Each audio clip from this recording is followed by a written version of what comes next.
पंचायती राज चुनाव से ठीक पहले भाजपा सरकार का बड़ा धमाका।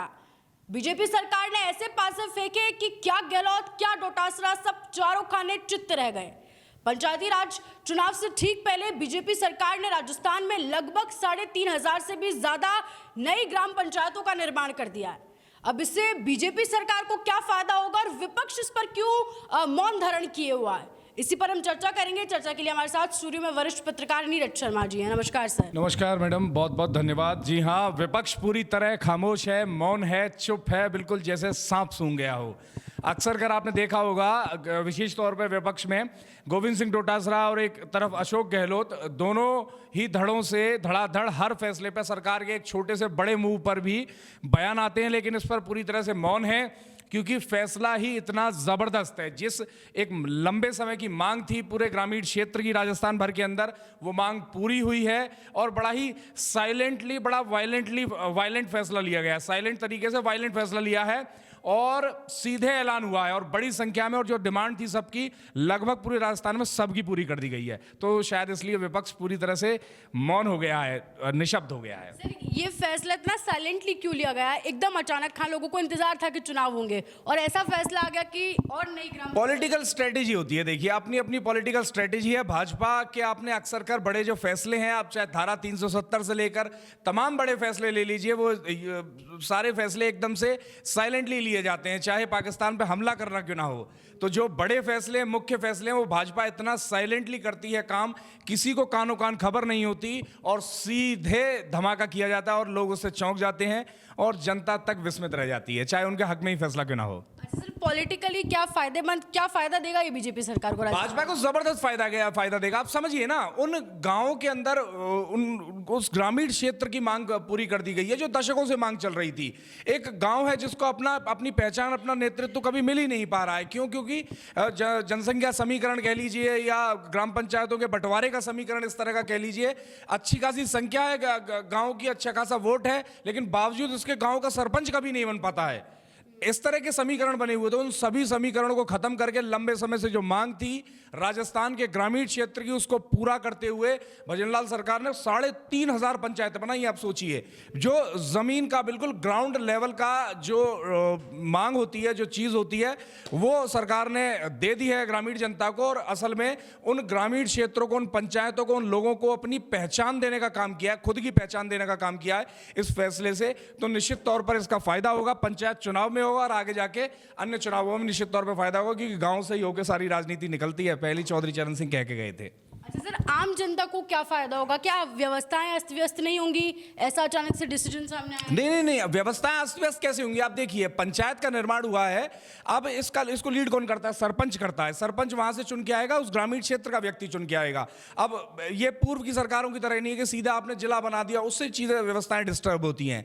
पंचायत समिति अब ग्रामीण, अब ये समझिए ना, आप छोटे गांव को अगर प्रॉपर पंचायत मिल गई है तो वहां एक अपना प्रॉपर डेवलपमेंट फंड आएगा, उस गांव के क्षेत्र के किसी व्यक्ति को नेतृत्व करने का मौका मिलेगा। सरपंचों के कितने पद बढ़ गए, उप सरपंचों के पद बढ़ गए, जो वार्ड मेंबर है उनके पद बढ़ गए, तो वहां के लोकल लोगों को नेतृत्व करने का मौका मिलेगा। डायरेक्ट उनके पास में फंड आएगा। सरपंच अपने आप में कितनी पावरफुल बॉडी होती है, डायरेक्ट उस पैसे का, सरकार का जो आया हुआ पैसा है उसका डायरेक्ट अपनी जो जनता है, अपने गांव के जो ग्रामीण है, जो लोग हैं, उनके हित में डायरेक्ट फैसला ले सकता है। कोई बड़ी बॉडी नहीं है उसके और कोई सरकारी या प्रशासनिक बॉडी नहीं है उसके और जनता के बीच में।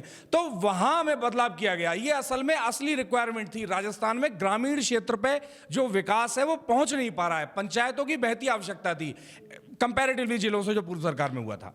सर, विपक्ष जो कैमरे जैसी बात पर, तो विधानसभा का सत्र चल रहा था तो कैमरे की बात को कितना मुद्दा उठा के कैमरे लगाकर देखा जा रहा है, लेकिन इतने बड़े फैसले पर क्यों मौन है विपक्ष? अब देखिए, अब वैसा है क्योंकि ये इस पर बोले क्या, आप चीज कोई बहुत पॉजिटिव ही कर दीजिएगा, उस पर क्या बोलेगा आपने पंचायत क्यों बना दी? अगर वो ऐसा विपक्ष बोलता है तो सीधे तौर पर इसका नुकसान होगा विपक्ष को। ग्रामीण भैया, जिनके हित का तुम काम किए हो, उस हित को अगर तुम रोकने की कोशिश करो, ग्रामीण जनता नाराज होगी। अब अगला सबसे पहला चुनाव कौन है? पंचायत चुनाव। तो वो निश्चित तौर पर ये प्रभाव डालेगा। और जिला प्रमुखी के भी चुनाव होने, वो भी गांव से ही होकर निकलते हैं, तो निश्चित तौर पर उनके वोट को शायद खतरा लग रहा है विपक्ष को, शायद इसलिए बोल नहीं रहा विपक्ष। ऐसा है। सर, आप लगातार एक बात बहुत बोल रहे हैं कि ग्रामीण क्षेत्र के जो लोग हैं उन्हें जबरदस्त फायदा होगा। उनको जबरदस्त क्या फायदा होगा? विकास होगा, ठीक है, पर फिर भी चीजें थोड़ी डिफिकल्ट। देखिए, मैं आपको एग्जाम्पल के साथ समझाता हूं। पूर्व सरकार ने बनाए थे जिले, बड़ी संख्या में जिले बने थे, रेवड़ी की तरह जिले बांट दिए गए, जैसा गहलोत जी के लिए कहा गया। अब अगर आप जिले का निर्माण करते हो तो पूरा एक इकोसिस्टम, प्रशासनिक अमला डेवलप आपको करना होता है, जिसका जिला अधिकारी, जो जिला कलेक्टर होता है, वो उसका मुख्य व्यक्ति होता है, चीफ व्यक्ति होता है। उसके नीचे कितनी लंबी स्टाफ उसके लिए चाहिए, उसके काम को चलाने के लिए, जिले को चलाने के लिए तहसीलदार चाहिए, तमाम आरएएस चाहिए, छोटे से बड़े लेकर ऊपर से लेकर नीचे तक बड़ी फहरिस्त है सरकारी कर्मचारियों को, पूरा अमला चाहिए कलेक्टर के नीचे। और अपने आप में एक आईएएस, जिनकी ऑलरेडी राजस्थान में प्रशासनिक अधिकारियों की भारी संख्या में कमी है, आपको वो चाहिए भारी संख्या में, तब एक जिले का पूरा सिस्टम चल पाएगा। आपने सीधे रेवड़ी की तरह जिले बांट दिया। असल में रिक्वायरमेंट राजस्थान में उस वक्त भी पंचायतों की थी, उस समय भी पंचायतों की रिक्वायरमेंट थी। अगर पंचायत, ये वो वैसा हुआ। मैं आपको और एग्जांपल एक सरल देता हूं। आप एक मकान बनाएंगे, आपको मकान बनाने के लिए क्या चाहिए? आपको चाहिए ईंट, रोड़ी, पत्थर, सरिया, बजरी, सीमेंट, तमाम तरह के पत्थर, गेट, खिड़की, दीवार, फिर उसके अंदर रहने के लिए बेड वगैरह, ये वो, उसको फर्निश्ड बनाने के लिए तमाम चीजें चाहिए। तो आप जिले को मानिए एक बड़ा घर, और असल में रिक्वायरमेंट इतनी बढ़ती है कि अपनी जमीन को चिन्हित करने के लिए, उसको बेहतर विकसित और एक दिशा देने के लिए आपको नींव पर बनानी थी, एक मजबूत नींव बनानी थी, जो पंचायत बनाने भर से हो जाना था। तो पंचायत बनाने की बजाय वोट बैंक अपना साधने के लिए बड़ी मात्रा में जिले बना दिए गए, जिससे पूरा प्रशासनिक अमला डिस्टर्ब हो गया। कहीं पे जिला कलेक्टर बन पा रहा है, कहीं तहसील बन पा रही है, कहीं कुछ बन पा रहा है, कहीं कुछ नहीं बन पा रहा है। आनंद फानन में जिले बनाए गए, जिसको भजनलाल सरकार ने आने के बाद में कैंसिल किया और उसको सेटल आउट किया। अब जो असल में रिक्वायरमेंट थी पंचायतें बनाने की, वो बना दी गई।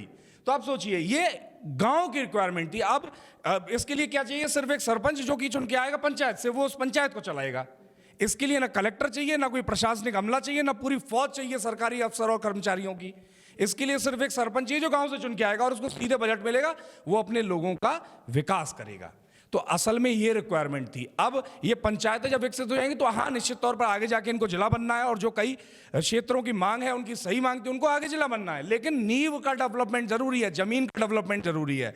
तो ये वैसा ही है। भजनलाल शर्मा किसान के बेटे हैं, गांव का आदमी है, निश्चित तौर पर गांव की वो पहले सोचते हैं, शायद वैसा है। अच्छा सर, बीजेपी सरकार के इस फैसले से पंचायती राज चुनाव में विपक्ष का कितना गेम खराब हो सकता है? हो सकता है। अब जहां, अब देखिए, जिस गांव को दशकों से ये उम्मीद थी कि उसका गांव पंचायत बनेगा, उसको प्रतिनिधित्व मिलेगा, वहां के लोगों को पहचान मिलेगी, नेतृत्व करने का मौका मिलेगा, वो तो निश्चित तौर पर झुकाव आप सरकार की ओर ही दिखाएंगे, क्योंकि सरकार ने उनकी लंबित मांग की। आप कोई आपकी मांग, आप मम्मी, आप सोचिए, आपके माता पिता में से आप दोनों से कोई डिमांड कीजिएगा और कोई एक व्यक्ति मांग पूरी कर दे, आपका दिल तो उन्हीं की ओर ज्यादा आएगा। ये तो ह्यूमन नेचर है। तो निश्चित तौर पर इसका कुछ ना कुछ फर्क तो पड़ने वाला है। बहुत शुक्रिया सर आपकी राय के लिए। आप क्या सोचते हैं इस, ये जो सरकार ने आप पासे फेंके हैं जबरदस्त, अचानक से 3,500 से भी ज्यादा पंचायती राजों का ऐलान, आप इस मुद्दे पर क्या राय रखते हैं? हमें कमेंट सेक्शन में जरूर बताएं और ऐसे जुड़े रहें राजस्थान के साथ।